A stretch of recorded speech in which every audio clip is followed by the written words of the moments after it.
জয় গোপাল, সকলকে জানাই শুভ জন্মাষ্টমী। আপনারা জানেন আমাদের বাড়িতে প্রায় সমস্ত রকম পুজোই হয়ে থাকে, আর বাড়িতে আমাদের 22টা গোপাল থাকায় জন্মাষ্টমী তো অনেক আনন্দের সাথে পালন করি আমরা। আসুন পরিচয় করিয়ে দিই, ইনি হচ্ছেন আমাদের বড় গোপু, আর এনার সাথে রয়েছে আরো 21 জন ছোট মাঝারি পুচকি পুচকি গোপু। যেহেতু আমাদের বাড়ির ছোট্ট একটা সদস্য, তাই ওর জন্মদিনটা আমরা একটু বেশি ভালো করে পালন করি। সকালবেলা ধরে বেঁধে ওকে স্নান করিয়ে নতুন একটা টুকটুকে পাঞ্জাবি পরিয়ে ওকে প্রথমে একটু মিষ্টি মুখ করিয়ে নিয়েছিলাম। তারপর ওকে ননির হাঁড়ি ধরিয়ে দিয়ে আমরা লেগে পড়েছিলাম ওর জন্মদিনের আয়োজন করতে। এই বছর আমরা সকলে মিলে ওর জন্মদিনের জন্য আয়োজন করেছিলাম 56 রকমের ভোগ। আয়োজনে যেহেতু অনেক রকম ভোগ প্রসাদ ছিল, তাই আমরা একটু সকাল সকালই ভোগ রান্না চাপিয়ে দিয়েছিলাম। জন্মাষ্টমী হওয়ায় ভোগের মধ্যে আমরা চালের কোনো জিনিস রাখিনি। এই যে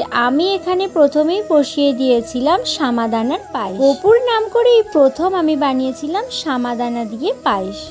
আর এই যে এই দিকে চলছে বিভিন্ন ধরনের ভাজাভুজি, কারণ আমরা পায়েসের সাথে সাথে সামাদানার খিচুড়িও আজকে বানিয়েছিলাম।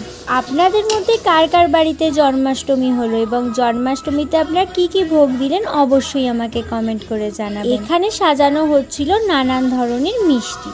আমার পায়েস রান্না শেষ হয়ে গেলে কিশমিশ কাজু ছড়িয়ে দিয়ে আমি বসে পড়েছিলাম বেগুনগুলো ভেজে। জানেন তো আমাদের গোপুরা ভীষণ মিষ্টি, মানে গোপু তো মিষ্টি হয়, আমাদেরটা যেন একটু বেশি। তবে হ্যাঁ, দুষ্টুও বটে। আপনি যদি ওর কাছে কিছু চেয়েছেন আপনাকে সেটাও অবশ্যই দেবে, কিন্তু বিনিময়ে ওকে একটু মিষ্টি অথবা চকলেট দিতে। এবার ধরুন আপনি ওকে কথা দিয়েছেন যে আমার এই কাজটা করে দে গোপু, তাহলে তোকে একটা চকলেট অথবা মিষ্টি দেবো, আর কাজ মিটে যাওয়ার পর আপনি গেছেন। তবে কিন্তু ও ভীষণ অভিমান করে আপনার হয়ে যাওয়া কাজও কিন্তু ভেস্তে দেবে। জন্মাষ্টমীতে যে যে জিনিসগুলো খেতে ইচ্ছা হয়েছে সেগুলোর মধ্যে কোনোটা যদি আমরা ভুলে গিয়ে থাকি, ও কিন্তু ঠিক কোনো না কোনোভাবে কারোর মাধ্যমে সেটি জোগাড় করে এনে দিয়েছে। এই যে এখানে আমাদের তালের লুচি বাদে বাকি ভোগগুলো প্রায় তৈরি হয়ে গিয়েছিল, তাই মোটামুটি একটু সাজিয়ে দিয়ে আমরা চলে গিয়েছিলাম মা অন্নপূর্ণাকে ভোগ নিবেদন করতে। দেখুন আমাদের ছানাটা কি সুন্দর সমস্ত কিছু সাজিয়ে নিয়ে বসে আছে।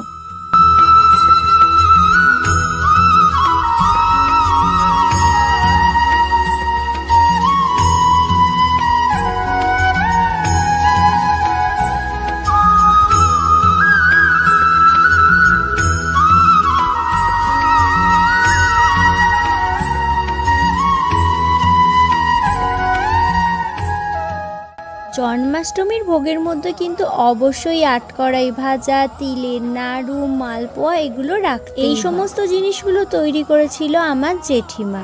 গোপু সোনার তাল জিনিসটা একটু বেশি পছন্দের, তাই আমার এক কাকু ভালোবেসে ওর জন্য তালের কেক, তালের ক্ষীর বানিয়ে দিয়েছে। এছাড়া আমাদের বাড়িতে তালের আরও অনেক জিনিস রান্না করা হয়েছিল। এই যে এবার সমস্ত রান্না বান্না শেষে এবার পালা এসেছে গোপু সোনাদের খেতে দেওয়া। আমরা সকলে মিলে সমস্ত কিছু সুন্দরভাবে গুছিয়ে দিয়ে গোপু সোনাদের সাজিয়ে গুজিয়ে বসিয়ে রেখেছি। আপনারা গোপাল পুজোর কিছু মুহূর্ত দেখুন।